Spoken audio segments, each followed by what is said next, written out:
What's up, guys? It's Fashion Network Plus here, and we're back with a whole nother video. If you guys haven't seen my last video, I'll be sure to put the link right in the description box so you guys can go check it out. For this video, we're going to be talking about loads of juicy stuff, you guys. We're going to be talking about Sexy Red. We're going to be talking about Caitlin Clark's Nike deal. We're going to be talking about 1950s fashion, Ice Spice being exposed, so much more. You guys don't want to miss this. So let's get right into it.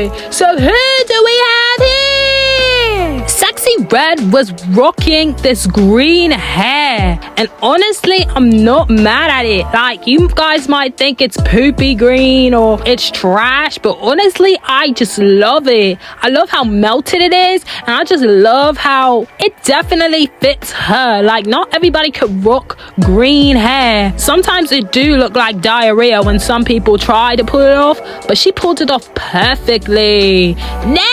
Kodak Black throws his chain into the crowd while performing his song Super Gremlin. And honestly, just from looking at this video, I don't think he intended to throw it in the first place. Notice how he taps his chest while performing and the chain falls off. Then he decides to throw it into the crowd. So my question is, chain break and then he decide to throw it into the crowd? Don't nobody want that? But honestly, the person who got that, they're definitely hitting the pawn shop. Next, we're going back to Sexy Red, and she was taking pictures with fans, and she gave a fan her phone number because she thought he was cute. I thought she had baby daddies. I thought she was dealing with Drake. Well, it seems like she wants to deal with this person here because he's cute and tall, and she's definitely crushing on him just by her body language. Next, Karrueche Tran says she's aware of Chris Brown and Quavo's ongoing feud, but she is so unbothered by it all. Don't believe me? Take a look. Quavo, Chris Brown, their music, now they're feuding about you. You've clearly moved on with your life. How do you feel like knowing that you're being dragged into a musical feud between these two? I don't feel. It is what it is. I'm living my life. Have you heard Working, paying my bills, taking time for myself, and that's all that matters. Whatever else is going on, I ain't got nothing to do with it. Have you heard the music yet? Happy and peaceful life. That's all I want. All right. Have you heard the music yet? You haven't heard it? No. Are you curious? Can I pull it up for you? No! Is that not? I mean, are you curious at least? A little bit to hear it? I've heard it. You heard I thought it? she didn't What do hear you it. think? I don't think. You don't think? I don't. Do you like it, at least? I don't. No? No comments? No. No? No comments. Is it immature on their part? Let's just be honest here. Right? You're long gone. You are long gone. Right? know. You're in the rearview mirror. Is it immature on their part to like kind of pull you into this feud and have this? I just don't want any parts. I just want peace and happiness. And I want to work and thrive. That's it. And you are working and you're thriving. Yes, And you're that's all I ask. right? Yeah, That's it. You happy? extremely happy. Dating? Maybe, no, I'm just kidding. Very single, very happy. I'm dating myself. Very single. Okay, well, that's a thing. Yeah. All right, so what would you say to these two if you had a message to these two? Because it's a very public feud. Nothing. She need to make up her mind whether or not she did hear it. Next, Caitlin Clark reportedly signed a $28 million endorsement deal with Nike, and it also includes a signature shoe. Caitlin Clark was selected with the #1 pick in the WNBA draft earlier this month, and now she is slated to sign a new endorsement deal with Nike as her professional career begins. Clark previously had a name image and likeliness deal with Nike during her time at Iowa. She had signed that particular deal in 2022, but it expired at the end of 2023 to 2024 season. This new contract would be the most lucrative deal that any woman has made in the WNBA. Adidas, Under Armour, Puma was offering to sign Clark. It looks like the deals didn't fall through, maybe because of budget, but she scored a deal with Nike instead. Oh gosh, I really hope that this signature shoe isn't trash, because I mean, come on. With that deal, you better have the best shoe that Nike has ever seen. Next! Before we move on to more juicy topics in this video, you guys, we just have to talk about it. Talk about it.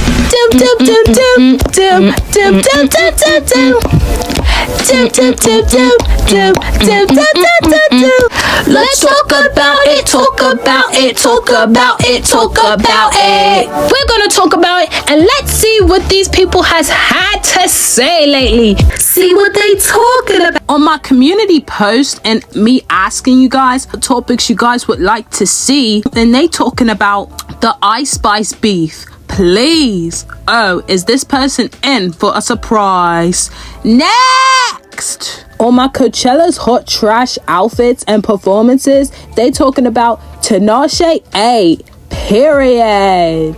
No, literally, she did eat. Like, she was the best dressed, in my opinion, at Coachella. Like, she did not miss. Her outfit was amazing. The color coordinates were just off the charts. Like, now that is what I call a good outfit, especially as a performer. It was very hip. It was very swaggy. Like, you couldn't have asked for more with her look. Next! On that same video, they talking about, I don't know why Azalea has to be hateful all the time.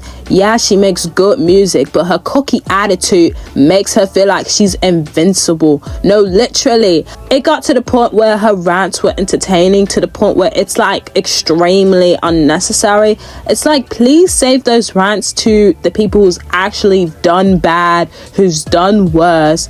Like, obviously, you thought this girl's music was entertaining because you were trying to get a collab with her and everything. Now all of a sudden, like, it's not interesting, you don't see the appeal, so it's like it's giving hater vibes, really. Next! On that same video, they talking about RIP Roberto Cavalli. His designs were impeccable, and Lil Kim needs a tongue scraper. No, literally, Roberto Cavalli was just a legend, a fashion icon. His designs were so great and just so beautiful. Like, it was something different, but I don't know, his designs will be really missed, and I'm just so worried that they're going to make his name bad now that he's passed away and he can't overlook his designs.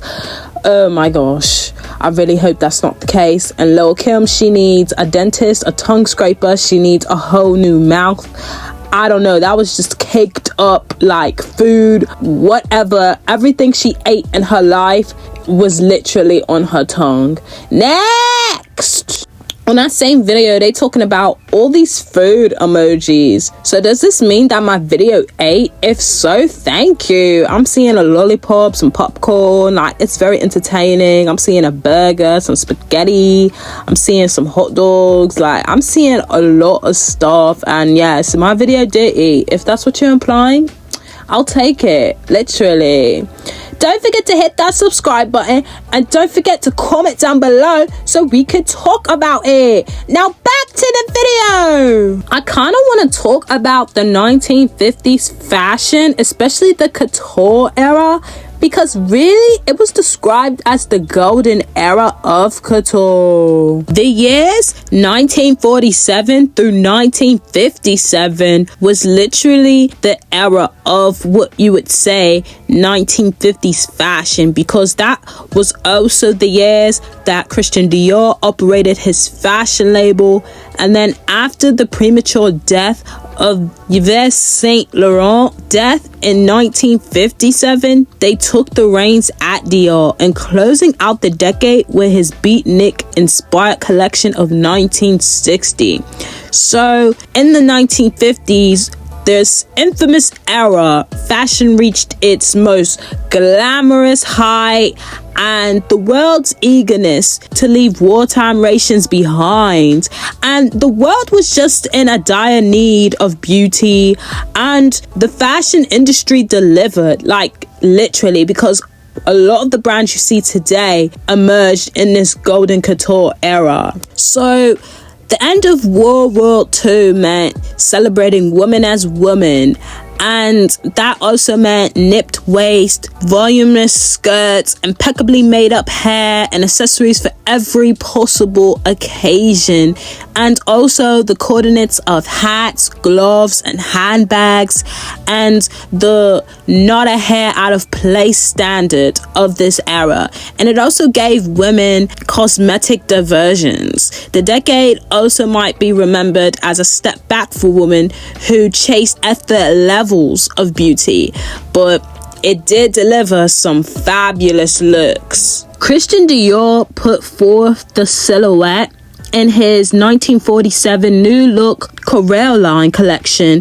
and it dominated the 1950s. The nipped in the waist dresses exaggerated feminine silhouette and represented a high, rapid speed swing of the pendulum. In the 1940s, masculine silhouettes with crisp wartime shoulders and slim hips ruled, and now shoulders were softened with padding that rounded them, waist was snatched and shrunk to Victorian proportions, and hips were also exaggerated with tulle and crinolines that added bulk, and the goal was a supremely feminine silhouette. Vogue's Paris collection report from the March 1st, 1952 issue put it as, quote unquote, it begins at the waistline. The waist is what catches the eye right away. It's newly high, it's newly low, or it's both, but it's always there, always stressed. And because that's the case, fashion looks more feminine than it has in years. This waist aesthetic is famously considered to be led by Dior, but all his contemporaries were on board and championed the look in their own ways, like Balenciaga, Balmain, Jacques Faith, Hardy Amies, and more were churning out ultra glamorous, highly feminine dresses for most of the decade.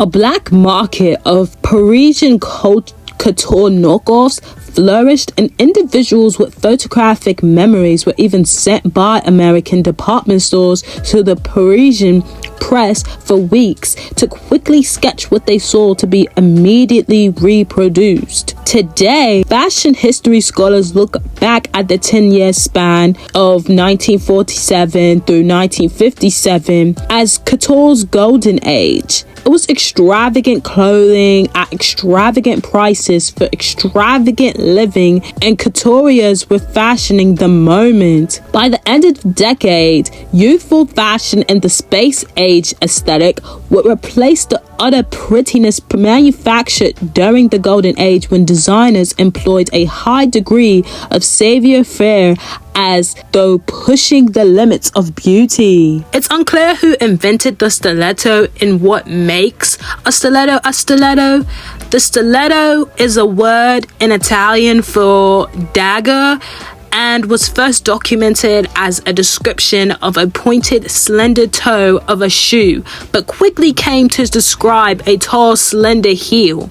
And what is certain is that there were three main proponents of the style: Roger Vivier, Salvatore Ferragamo, and Andre Perugia. It's also certain that the heel's rise in popularity started in the early 1950s. The slender, unclunky shoe was the perfect punctuation for the decade's graceful fashion. And Roger Vivier was designing footwear for Christian Dior. The Vivier name appears alongside Dior's inside each shoe, as Dior claimed that out of all of his collaborators, Vivier was the only other artist who could get equal billing on a label. Andre Perugia, who in the early 1950s was gaining press for his steel-based heels, November 15th, 1951, the issue of Vogue celebrated the novel rhinestone-encrusted whisper-thin steel heel from Perugia. Then, Italian Salvatore Ferragamo, who is credited for inserting a steel rod into the heel of a stiletto, which was commonly made of wood. Ferragamo's relationship with Hollywood starlets like Marilyn Monroe helped propel his designs to prominence. And with the men, the post-war gentleman was treated by tailors on Savile Row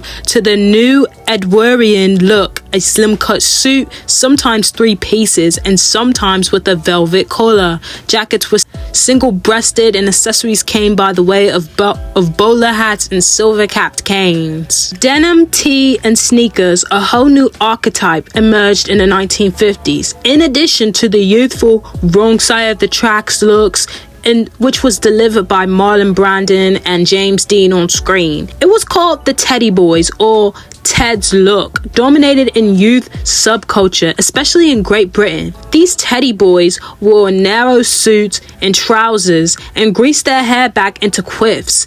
It was an aesthetic that resonated with musicians in the UK before Elvis took the look and blew it up stateside. And in 1959, to end off the decade, the world got its very first Barbie doll, which I will save for another video for another time. Next! Naomi Campbell's high-profile fashion charity is shut down. Charity watchdogs probe into financial mismanagement claims. Official accounts show that during a 15-month period, it spent more than £1.6 million on a glittering gala in Cannes, but gave just £5,000 to good causes. The watchdog said it was still conducting an inquiry into Fashion for Relief, which Miss Campbell founded in 2005, saying she had been inspired by her friend Nelson Mandela telling her to use her voice for good. The charity claimed to have raised more than £11 million, mostly through glitzy fundraising events held all over the world, including New York, Mumbai, and Moscow. Concerns were raised in 2021 about how much money was being passed on to people in need after the Mayor's Fund for London lodged an official complaint saying that it was owed £50,000 by the charity.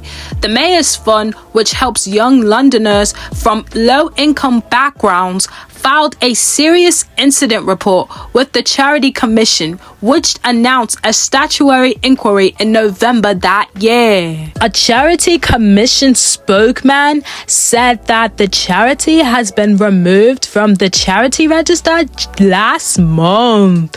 It came after the watchdog appointed 2 managers to take over Fashion for Relief, which had consistently filed its accounts late. A friend of Naomi Campbell said that Fashion for Relief was set up to raise awareness and not just money. They insisted that she was worth a reported £63 million and had decided to call time on Fashion for Relief before the watchdog inquiry was launched. The removal process is now complete and reflected on the public register. The removal process is now complete and reflected on the public register. Fashion for Relief trustees were restricted from making certain financial transactions in order to protect the charity's property. Wow. Dang, if she really did keep the money, then that's kind of messed up. But I'm just looking at these dresses and these outfits. You could definitely tell she was trying to go avant-garde. I didn't like the placements on some of her designs. I don't know if she designed them for her Fashion for Relief event to be looking this bad. Oh man. Next! We're gonna get into What's the word on the street? What's the word on the street? What's the word on the street? What's the word on the street? What's the word on the street? Hey, Fifi, what's the word on the street? Fifi, and the word on the street is Kendrick Lamar dissed Drake, and so many people has had to chime in. Even Rick Ross had something to say, and man, did he rip Drake to shreds. Don't believe me? Take a look. White boy, white boy, white boy. Crody, Crody, Crody. Do they even have Wi-Fi on that cargo plane? He may not even heard this yet, but look, white boy, I know we not friends, but let me give you this advice, because you ain't got nobody around you. Or you ain't got no real niggas around you. Let me just put it like that. Ain't no real niggas. Stop. Don't respond. Don't respond. You ain't even peeped when the intro came on with the Teddy Pendergrass. That was that black vibe. Don't do it. Don't go write a 8-minute verse that, I know, nigga, Yachty, I know you want to get that money. You ain't wrong, nigga. Keep buying them big houses, but I'm gonna tell you this like a real nigga. Ain't no more BBLs, ain't no more ass fillers, ain't no more cheek fillers. I don't know how Drake is gonna come back after this, because Kendrick Lamar left Drake as his Degrassi character, and he destroyed him. Some lyrics was just hard to read and hard to listen, because it was just like, wow, imagine somebody saying this about you. Like, for instance, he said, "You're not a rap artist, you're a scam artist with the hopes of being accepted. No, you a master manipulator and habitually lie too, but don't tell no lie about me and I won't tell truths about you." Shoo, shoo, shoo, shoo, shoo, shoo, B, B, B, B, B. Wow, basically telling him he's annoying, like, get out of my face, you bug. He faking for likes and digital hugs. His daddy a killer, he wanna be junior. They must have forgot the S word that they done. It's 3 goats left, and I've seen 2 of them kissing and hugging on stage. I love them to death, and in 8 bars, I'll explain that phrase. It's nothing nobody could tell me. I don't want to talk on no celly. You know I got language barriers. It's no accent you can sell me. Yeah, Cole and Aubrey know I'm a selfish N-word. The crown is heavy. I pray that they my real friends. If not, I'm White NW Melly. I don't like you popping that S word out for real. For him, I inherit the beef. Yeah, F all that pushing P. Let me see you push a T. You better off spinning again on him. You think about pushing me. He also said, this ain't been about critics, not about gimmicks, not about who's the greatest. It's always been about love and hate. And now let me say I'm the biggest hater. I hate the way you walk, the way you talk. I hate the way that you dress. I hate the way that you sneak this. If I catch a flight, it's gonna be direct.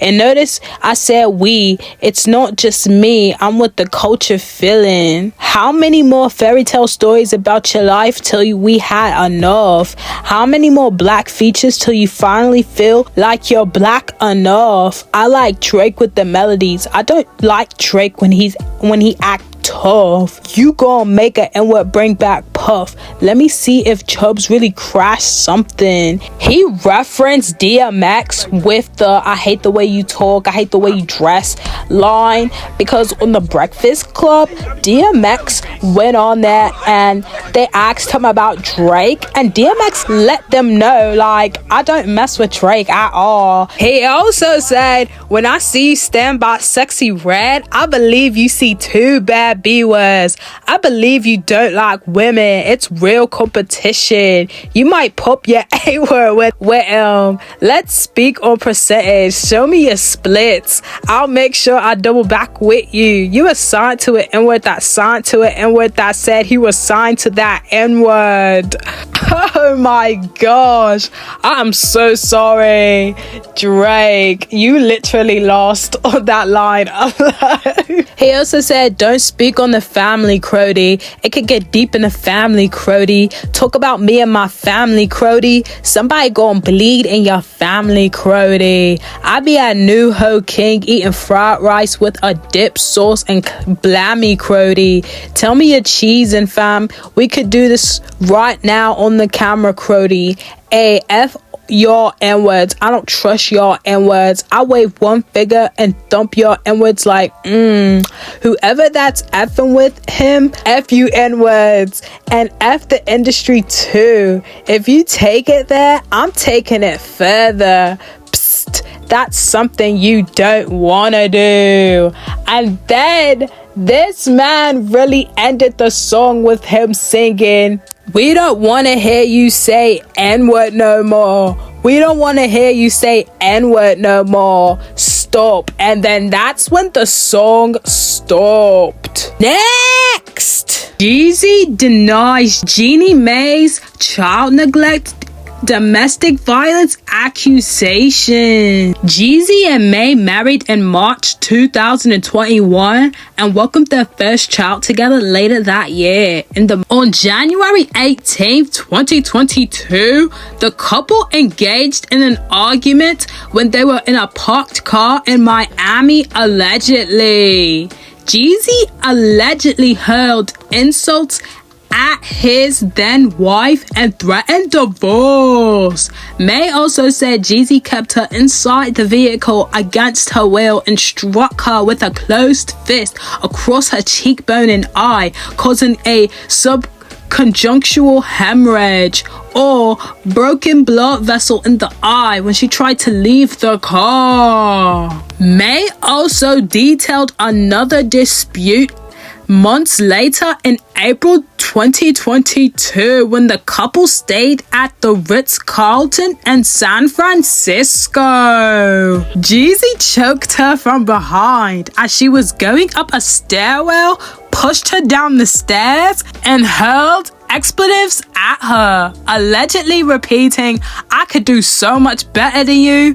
According to a hotel report included in Mae's response, hotel security intervened in the couple's dispute, and Mae said at the time that she felt unsafe in Jeezy's presence. The third incident occurred amid the UNCF 39th Atlanta's Mayor's Max Ball in December 2022. This is where Jeezy allegedly became enraged when he didn't know his wife's whereabouts and abruptly demanded that they leave the event. Mae alleged that the rapper, after asking the driver to leave the car, grabbed her by the neckline of her dress after she tried to exit the vehicle twice. Her dress was allegedly torn during the exchange and she received multiple 2 to 3 inch scratches across her right breast due to Jeezy's fingernails.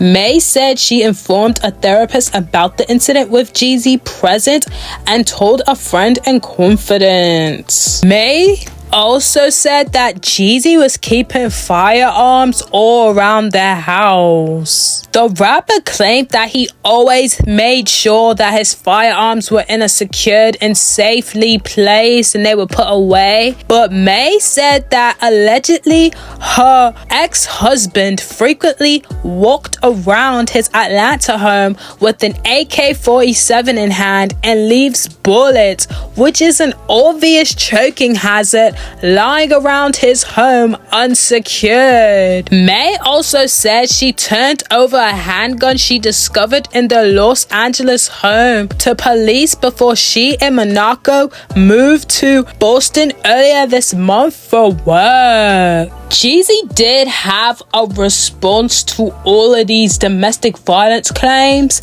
and this is what he had to say. The allegations are not only false, but also deeply disturbing, especially coming from someone I loved.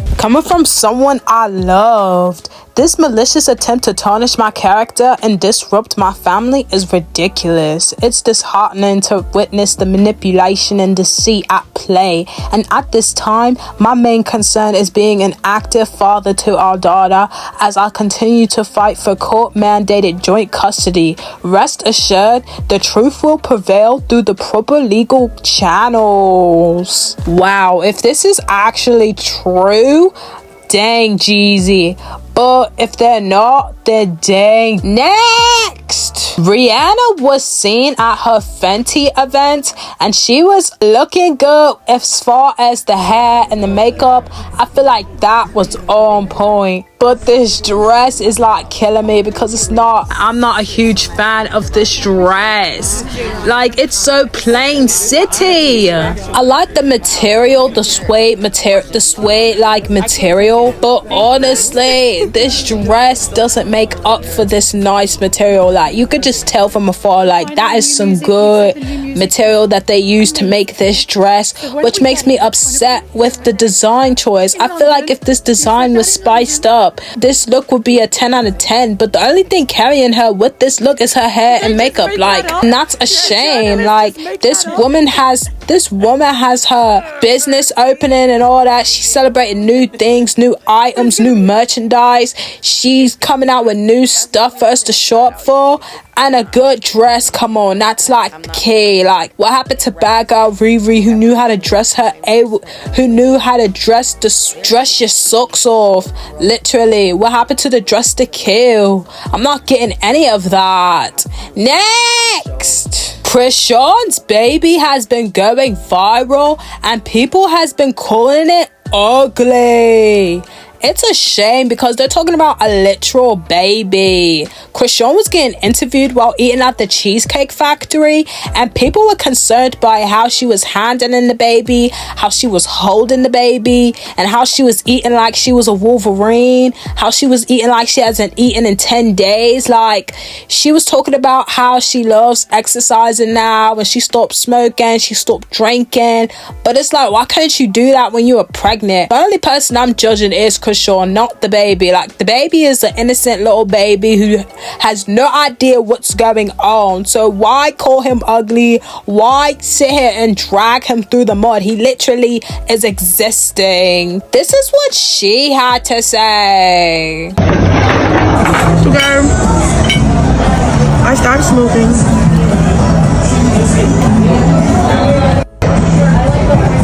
Drinking. Now I just full-time work out. And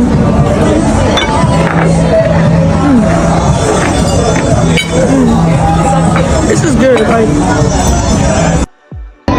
people were even calling him blind and even calling him retarded, but it was like, dang, there's no reason for that. This is what she had to say about the blind allegations. no, he's not blind. No, he's not retarded, nigga. He's a fucking child. Fuck.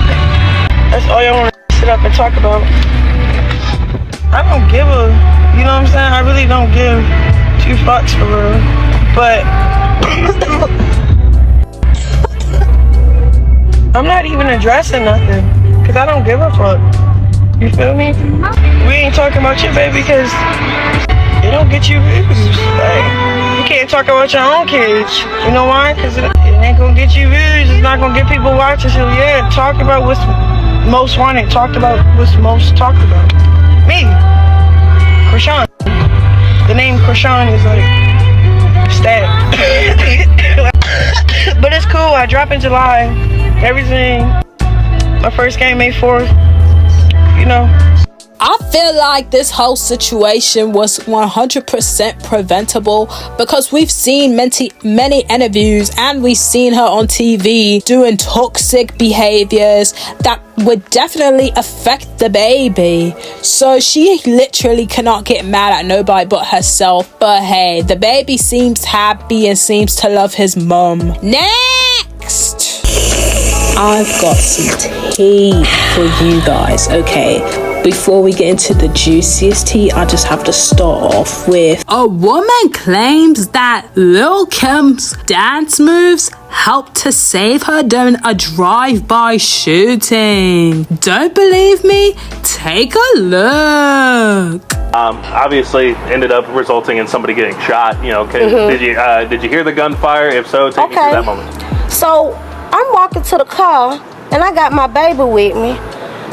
We already heard a few gunshot rounds, but I ain't think nothing of it. Nobody didn't hear no screaming. So I'm getting to the car. I hear fire, fire, fire, fire, fire. At least by 7 rounds. So I'm ducking, I'm dodging, I'm ducking, I'm dodging, I'm ducking. Doing Lil Kim. Trying to get my baby in the car, then I throw my baby in the back seat. And we just sped off. Next thing you know, a driver was driving past. I couldn't... Not gonna lie, she was hitting that. Well, it looks like Lil Kim is still helpful in some ways in today's... Well, it looks like Lil Kim can be helpful in today's world. Next! You want some more tea? Okay, I got you.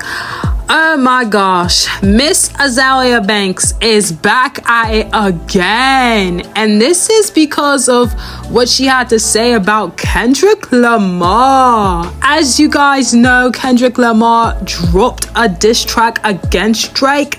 And this is what she had to say about it. She says this after Billboard said Kendrick Lamar's response was worth the wait. She said on her Instagram story, "No, it was not. Kendrick is still 4'9" and wears the same jean size as me. No one on earth cares about the feelings of small fake gangster nepo babies. At Billboard, y'all really are paid for. Even the tone and timbre of Kendrick's voice is an ultimate defeat. LOL. Stop lying." I cannot take Miss Azealia seriously after she said that Drake cleared. Like, seriously? You guys are just so biased. Like, you guys are so biased. You cannot even see a clever diss track. Like, seriously. And Drake literally proved his point when he just posted a white movie on his Instagram story, just trying to poke fun. But he literally proved his point. So it's like, you guys cannot be biased. What's good is good. Next! Okay, you guys want some tea? I don't think you guys are ready for this tea. Like, this tea is so hot, I'm burning myself, literally. Where do I start? Okay, this artist by the name of Baby Storme, I guess she grew up in New York because allegedly she went to school with Ice Spice, aka Isis Gaston, and she one day, just out of the blue, like nobody saw this coming, nobody like anticipated this to happen. Just one day she tweets on Twitter saying, "The next person to be exposed will be my ex-best friend Isis, or as y'all know her, Ice Spice." Ooh. In her next tweet, she drops a video from New York Drill Official. Shout to them, and honestly watch that interview because Cleopatra, aka Ice Spice's best friend. Now, if you guys don't know who Cleopatra is, she's like this TikTok star. She makes comedy videos, and her and Ice Spice would hang out. And Cleo was actually on Kai Cenat's stream when Ice Spice was also on it. So, you know, they were besties or whatever. And New York Drill Official says Cleopatra says she doubts Ice Spice is half Nigerian and she never knew, because in many interviews Ice Spice has always said, oh, her dad is Nigerian and her mom is Dominican, and they were skeptical about that after Cleo said, I don't think so. Ice Spice is also Nigerian. I didn't know. I seen her tweet though, but I didn't know. Really? How close are y'all? She never told me that though. Really? I was kind of confused too when she tweeted that. I'm like, did she tell me? She's half. She told me her best friend was. I remember when I was talking about me being Nigerian. She was like, yeah, my best friend's Nigerian. But I mean, if she's Nigerian, then period.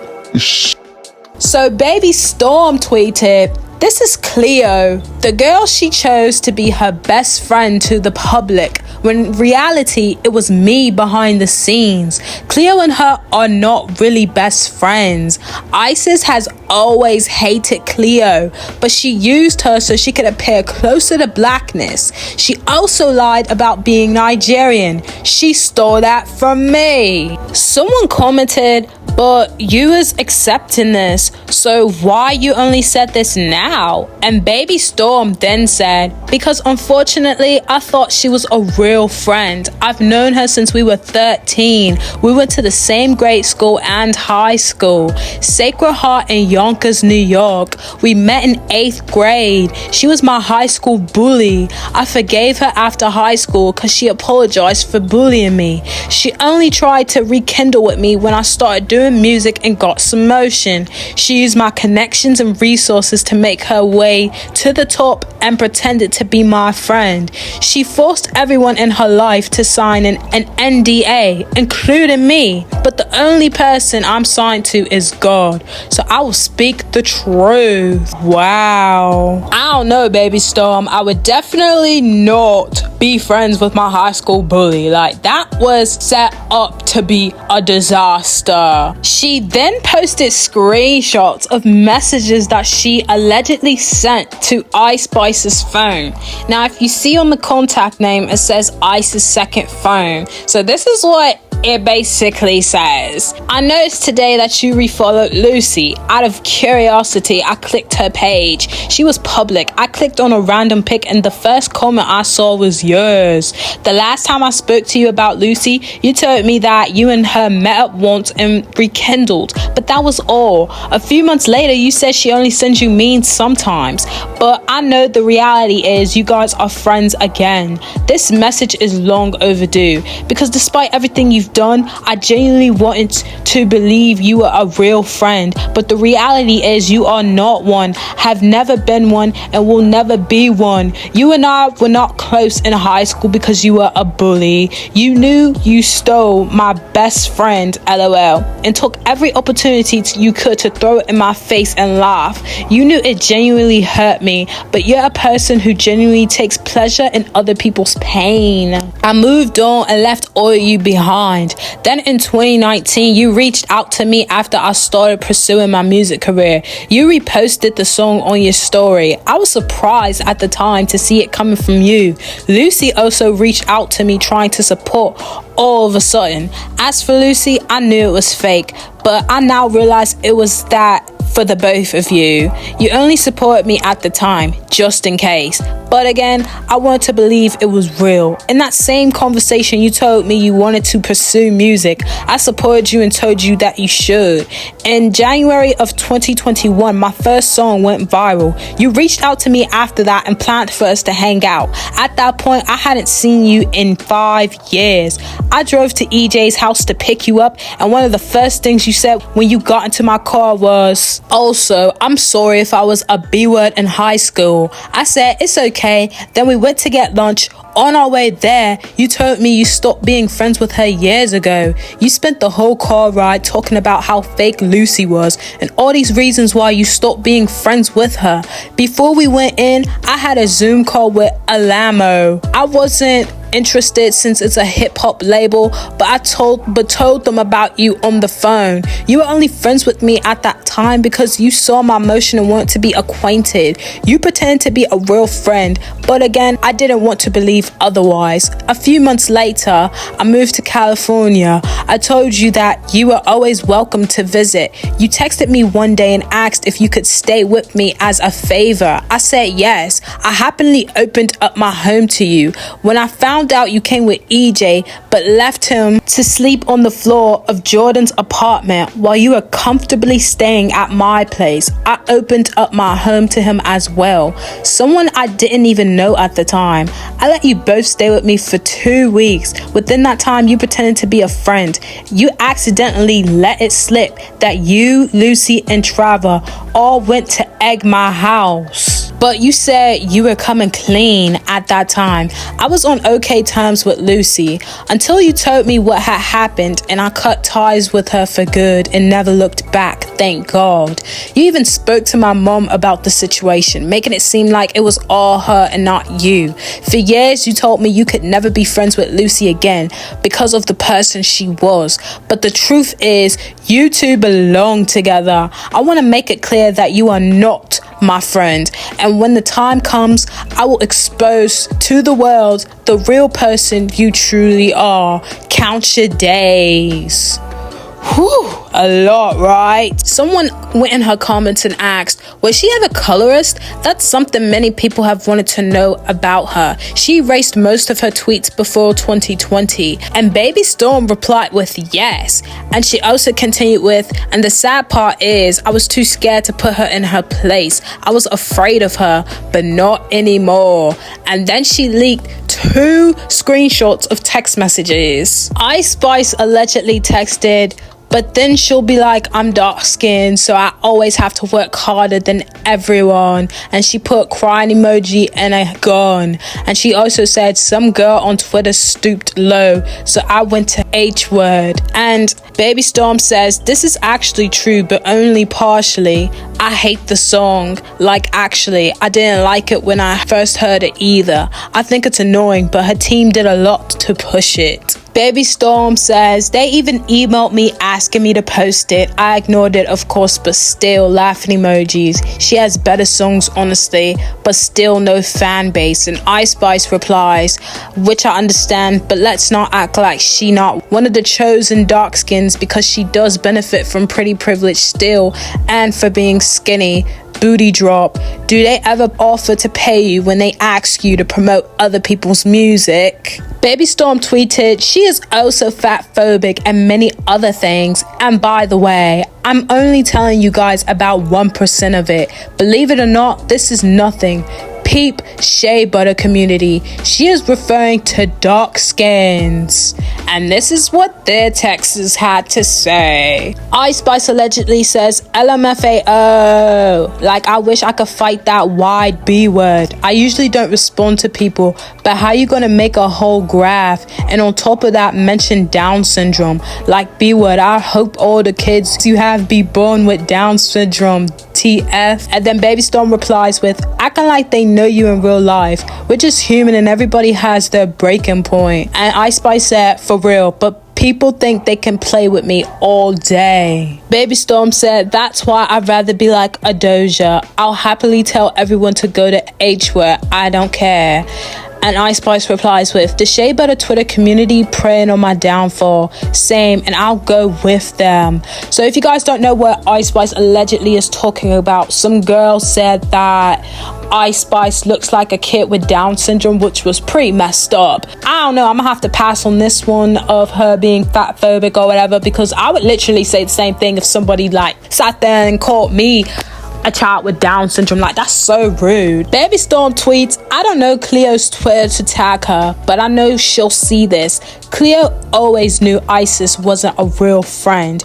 She may not want to speak up now, but she knows. And Cleo is Nigerian as well. Baby Storme shares text messages saying, we'll probably end up getting Chick-fil-A. And Ice Spice replies with, exactly. And then Baby Storme replies with, and me either, to be honest. We need a chill day. Okay, so studio, then Chick-fil-A, and then back to your hotel.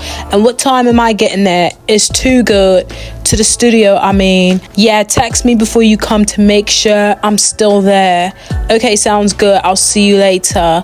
Please hurry before Cleo lands.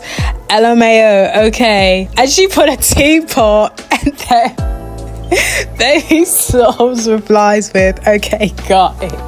Wow. Okay, you guys are probably like, who the heck is EJ? So EJ, Baby Storme makes it clear, EJ, Riot, is her producer and boyfriend. Since 2019, he was the real mastermind behind her career and the one who pushed her to rap. She cheated on him with TJ and then rapped about it on their song Together. If you don't believe me, just go back and read the lyrics to Gangsta Boo.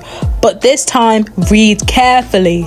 They were talking about him. She knows no loyalty, not even to the only person who has always been there for her, Riot. Here's some of the lyrics to Gangsta Boo that Ice Spice and TJ had made together. Her verse says, "Got a man, but I hope you don't care. When I'm with him, I wish you was there. Taking out risk, babe, you know I'm not scared. What he think, he know S-Word isn't fair. Flexing together, I know we go better. We stay hot, it don't matter the weather. His B-word's mad that he getting me wetter. Dang, I ain't felt this way in forever. Oh my gosh. Let's pray for Riot if this is true.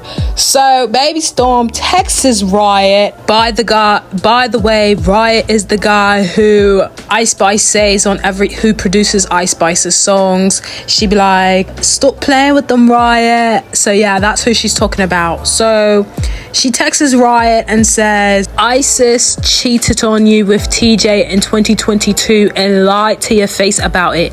Then she had the audacity to sing about it on Gangsta Boo, the song you produced. Asked her about it. She was in love with him for almost a year. I'm sorry.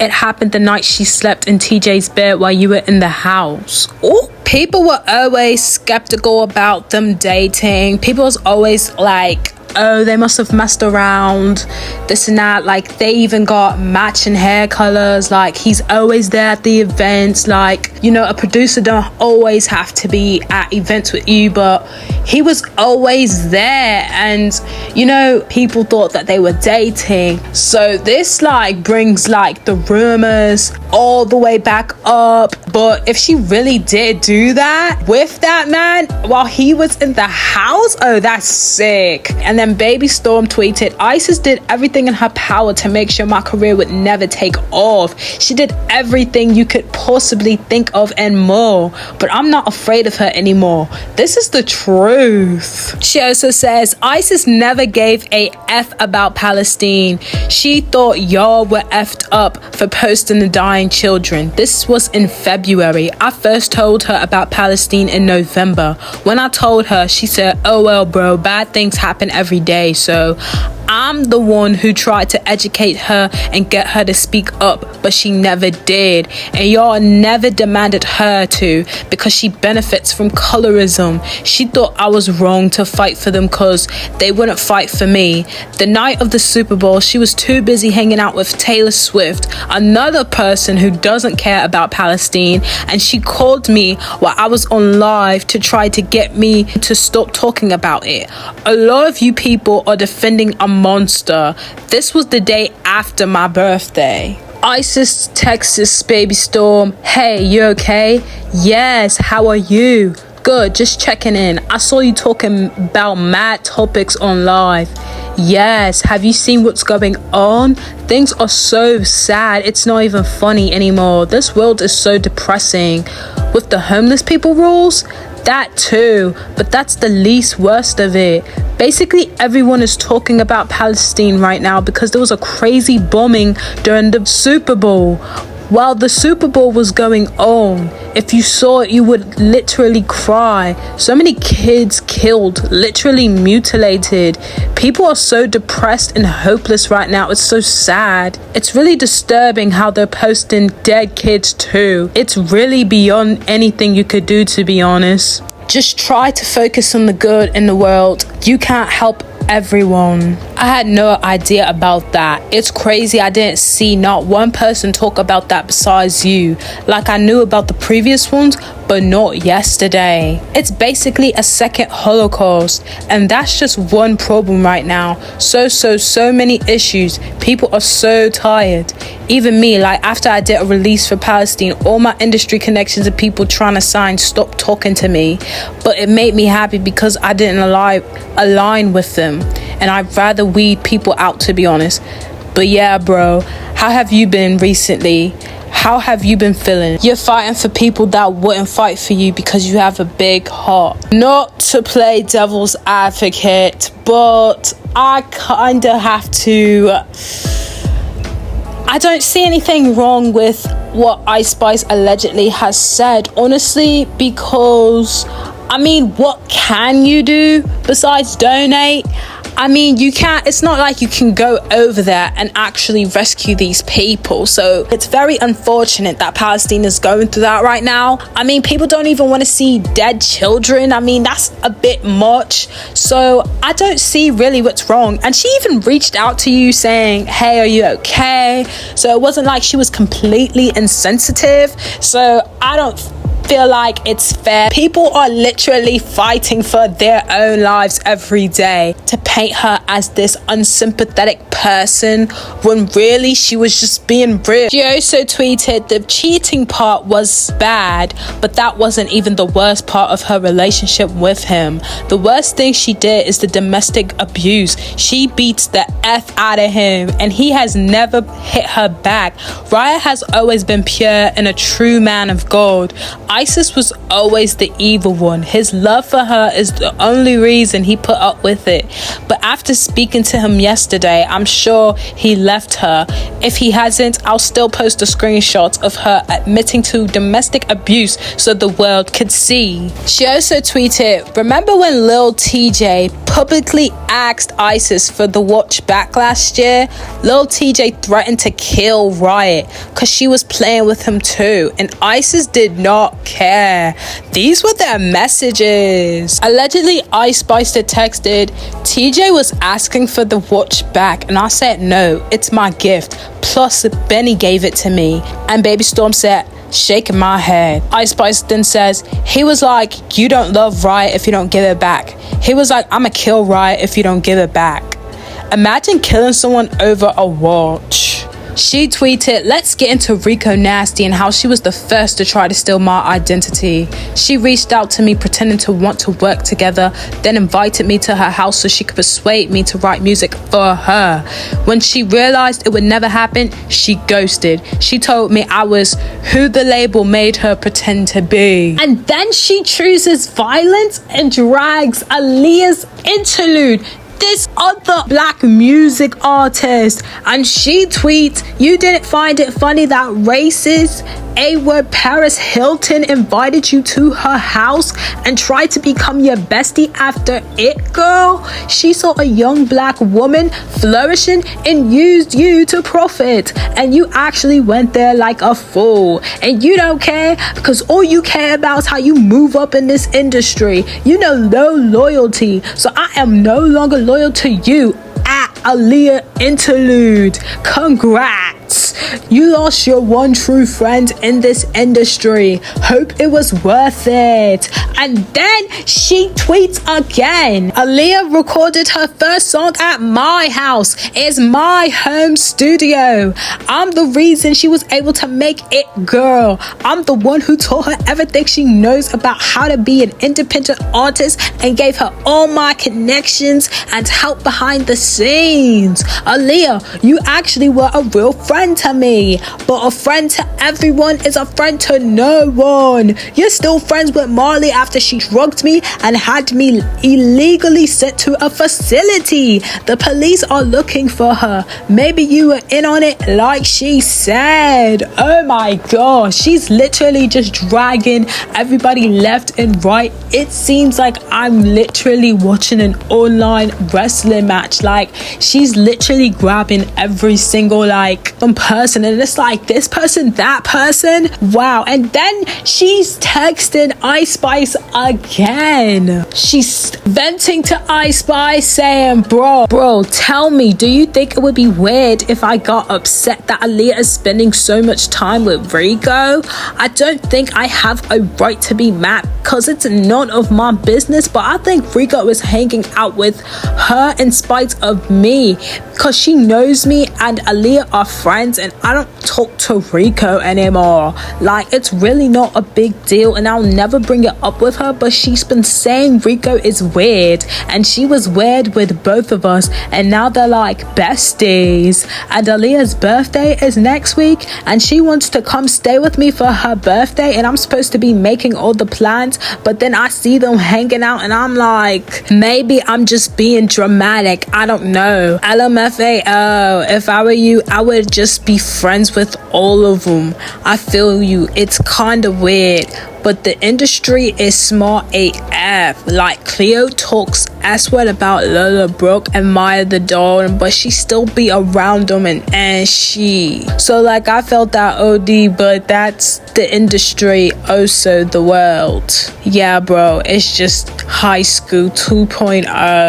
And then she goes back at Rico Nasty tweeting, stop calling my phone at Rico Nasty. I do not converse with demons. You are blocked. You want to call me now, but ghosting me all the times I tried to wish you well.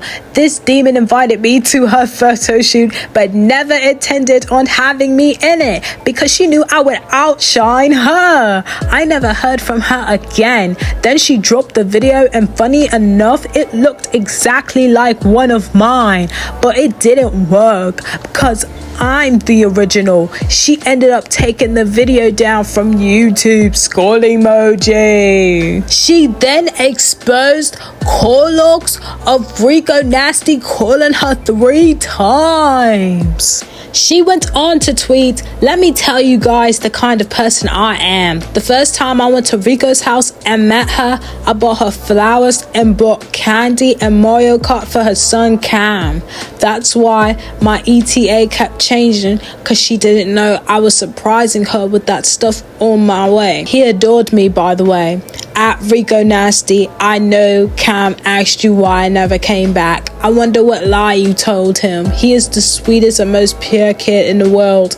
It's just a shame that he has you as a mother. Like, what did she do to prove that she was a bad mother? Like, I just don't get it. You're just mad that she didn't want to hang out with you anymore? She shows text messages from Rico Nasty saying, good morning, thanks for coming. My shoot starts at like 5 on Sunday. You can meet at my house if you want. She texts back, good morning, and oh my god, I would love to. Yes, I'll meet you at yours. Do you know what you want everyone to wear yet? Hi babe, just checking in on you. Let me know how the double date goes. Hi babe, just checking in on you. Heart emojis. Merry Christmas to you and yours. I miss you. I hope you're well. Tell Cam I said happy birthday. Emojis. Like, girl, just wrap it up. Just get the hint. She doesn't want to be bothered. It was probably a friendly collaboration, or it was just a friendly hangout, but nothing more. You cannot get mad at that. She goes back on Ice Spice and says, someone commented and said, for the people saying Ice Spice doesn't know Baby Storme, and she edited the picture. And Baby Storme replied to this comment and said, as I said, this girl I knew since 8th grade bullied me and didn't give a F about me until 2021 when I started getting motion. I threw her 15th birthday party at my house. She used me for that too. She is my super fan. Oh my gosh. It's like, why did you do all of this for a girl you knew did not mess with you? Like, that's where you have me messed up. Like, there's just absolutely no way. Someone asked her what we all want to know. Has Isis reached out to you ever since you spoke up about the state of your relationship with her?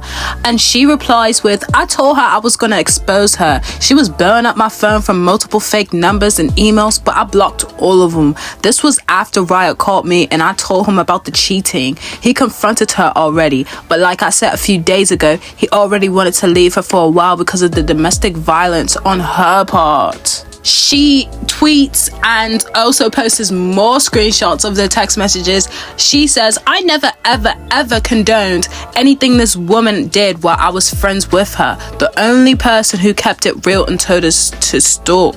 I tried to convince her to go to therapy, but she says she doesn't trust therapists.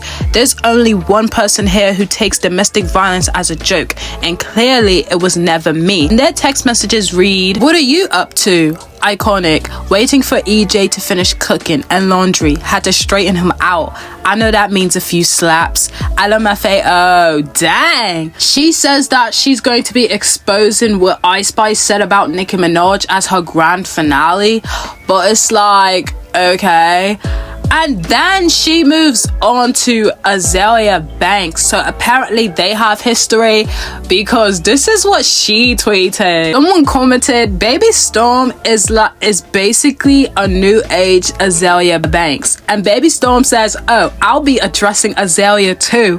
And when that day comes, she'll run. Witchcraft won't save her. She awoke the beast because Azalea went off and said, nah, but for real, who told sis to have $5 worth of kinky-lawn and fungus growing all over her scalp, and told her that dry A scalp was fab? Sis, don't know dandruff is caused by fungus? When she was in a beauty supply store buying her foundation and kinky-lawn, why nobody told her to get a jar of sulfate and grease that skizzalp? It's sizzling hot, sis. LOL, even if Ice Spice does benefit from colorism, who even cares? You for dang sure are not at all benefiting from them linty braids and festering scalp. Fix that first, sweetheart. Worried about witchcraft, sis, you need to boil some part the arco and spray that scalp before that yeast start growing across your face. Baby Storme tweets, we could go on Instagram live tonight and talk about face to face if you want, and at Azalea Banks, this is your invitation. You want to face me, or are you scared? And Azalea Banks said, B-word, address your little gay husband in the musty A synthetic braids. Don't get your arm cut off trying to reach up this high, crack baby. And Baby Storme replies with, don't make me tell the people what you did to Matthew Pasteria. Now, if you guys don't know who Matthew Pasteria is, he's basically like a choreographer from New York, and I think him and Azalea like crossed paths. I think he was her choreographer. I'm not too sure about their history, but I do know they did cross paths and they do have some history together. Now, I don't know if she did him dirty, but this is what Baby Storme is saying, so I don't know what's going on, you guys. Then Baby Storme posts an article about Azalea Banks saying Azalea Banks shares video cleaning blood after 3 years of sacrificing chickens. And Baby Storme tweets Azalea Banks, you have 24 hours to respond to my invitation, or I will go on live and expose you myself tomorrow night. You can face me or run. You'll be exposed either way, and there's no amount of chickens you can sacrifice that will save you. Girls out here killing chickens. She's out here boiling cats. Like, there's just so much things that's just going on that's so wrong. Oh my gosh, this girl is literally exposing everybody, and she's still going, you guys. So you just know that there's going to be part 2, 3, 4, 5, 6, 7. Like, there's just going to be so many parts that I have to cover, because I mean, just guys, it's like an online wrestling match. Whew. All that was in the past 2 days alone. Like, guys, stay tuned for some more tea. Next! Baby Storme absolutely have no business posting these pictures. I mean, seriously, like, you know I have to roast this wedding outfit. It's just no way that your husband should outmug you as far as dressing. I mean, come on. Like, I get you're old, I get you want to be goth or whatever, but I'm not feeling this wedding dress at all, girl. Like, if you can hire a professional photographer, if you can, you know, have your wedding set up however, Girl, get a better dress than this. Like, I'm disappointed. Let me break down this look. I'm so upset with this look. It's because it's your wedding day. It's literally your wedding day. The one day it's okay to look fab. The one day it's okay to be extra. And this dress is as exciting as a plain bagel with plain cream cheese. Nothing about this is exciting. Nothing about this screams congratulations, you guys got married. Like, this honestly looks like a high school prom. Like, that's just no way. Like, girl, please, like, just please get that all the way together, please. Next, NPC Miles Morales goes off after he's gotten robbed. Literally, if you guys don't know who NPC Miles Morales, so he's basically a guy on TikTok who do live streams, and he basically copies Miles Morales from the Spider-Verse, and people know him, people know his face, so many people, you know, go up to him, say stuff, you know, people think his outbursts are funny, people think when he breaks character it's funny, but this time it was like beyond serious. He contemplates about quitting after somebody robs him. So this is what he had to say. You won. You won. You won. As you guys know, last night I got fucking robbed. Fucking robbed. I'm gonna try to do this in one take because I'm really angry right now. I'm really fucking angry right now. But it seems like the same type of niggas that are supposed to support you, bro, don't fucking support you, bro. It be your own fucking people, bro. Your own fucking people fucking with you, bro. Your own fucking people fucking with you, bro. And I'm really trying not to dislike certain types of people, bro. I'm really trying not to, bro. But literally, I cannot do this shit no more, bro. I think y'all, bro, that the ones that support me, bro, that got me out of being homeless, that brought me to where I am today, bro. But like, I don't know if I can keep doing this shit, man. I don't know what I'm doing to get all this hate. Yeah, there was just too much emotions, but we all know for a fact that he's not quitting because that's literally the only way he's paying his bills. That's literally the only way he's going to be able to afford his Lamborghini. So it's like, he ain't quitting no time soon. Next! Bella Hadid is coming out with her new perfume / essential oils line. The line is called Orebella, and the first collection has 3 fragrances. One, Floral Window to Soul, and the other one, Tropical Bloom and Fire, and the last one, Woody Marine Salted Muse, and they're all inspired by Hadid's life. Salted Muse has notes of sea salt, pink pepper, and olive oil, and pay homage to her family. She quotes, "Whether you are Palestine or just Arab, our families put olive oil on everything. That was for me something I could put that was special and an ode to my heritage." And one of her practices was essential oils, which led her to the new beauty venture Orebella, which is out on May 2nd. And she says that while on a trip 2 years ago to visit Palestinian relatives living in Washington, D.C., she quotes saying, "My dad and I were playing backgammon by the fireplace when I discovered my Uncle Ma used to make essential oils. I had no idea." And things were already in motion. And it combined a play onto the translation of the model's surname into English. Hadid means iron in her first name. So that's how Orebella came about. She says it's the first ever non-alcoholic essential oil-based bi-phase perfume. And fragrance is something she's always been sensitive to her into life because of her health issues. So she sought out to find a solution, you know, something gentle, wearable, but still complex. So before you apply this product, you shake the crystal shaped bottles to combine the oil and fragrance layer and activate the scent.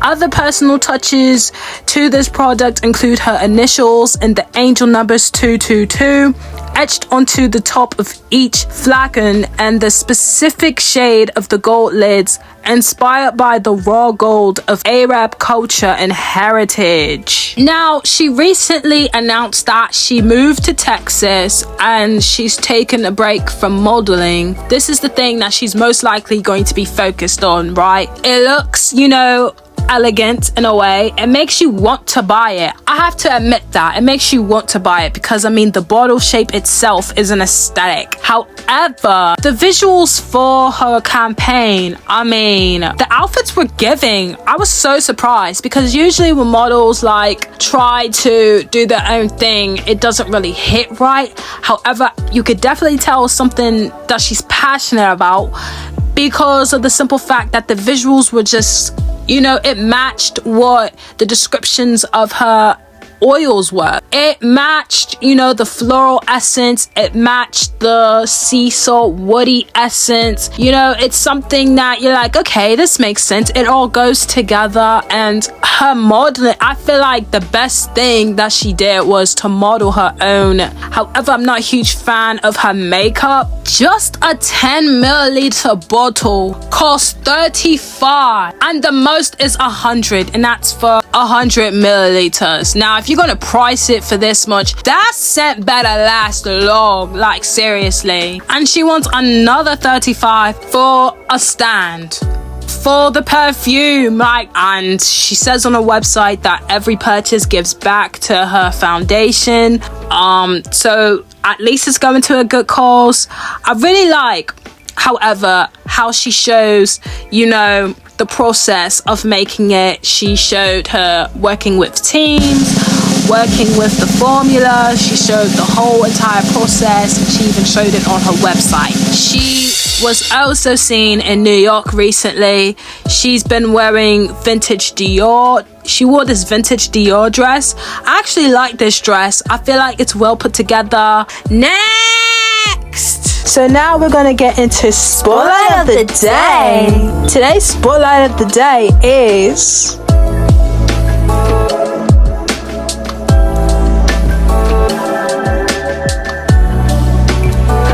Spotlight of the Day to Tyler. I was so obsessed with her What's in Her Bag interview.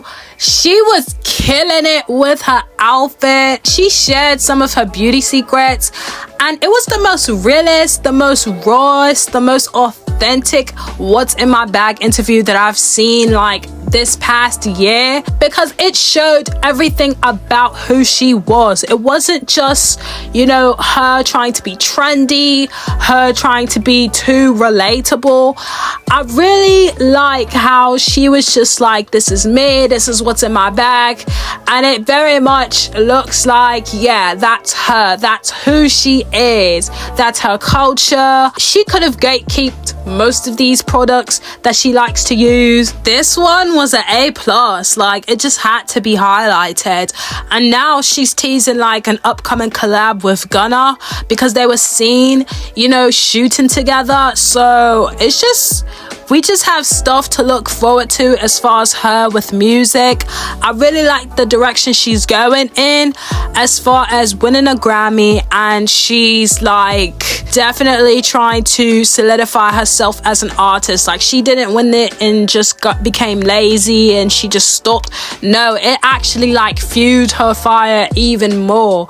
And she even admitted like she felt like she wasn't gonna go anywhere. She felt at times she was stuck, and I feel like a lot of people out there who like to create and make music like she do, or just want to be in entertainment period, they may feel like they're stuck, they're, you know, not making any progress, and they just feel like they're not moving anywhere. And I feel like they could take her story as inspiration, because I mean, this girl has been working way before Walter. Like, she was on YouTube doing mukbangs, and if you go down to her oldest video on YouTube, it's literally her as a kid doing a cover of a song. She's very inspiring to look into, because she definitely has been doing this for a long time, and you could tell like this is her dream, like this is what she wants to pursue seriously, not just for a quick cash grab. That's all for today's video. If you guys enjoyed this video, make sure you don't forget to smash that subscribe button, and don't forget to comment down below so we can talk about it. I'm Fashion Network Plus. Until next time, I'm out.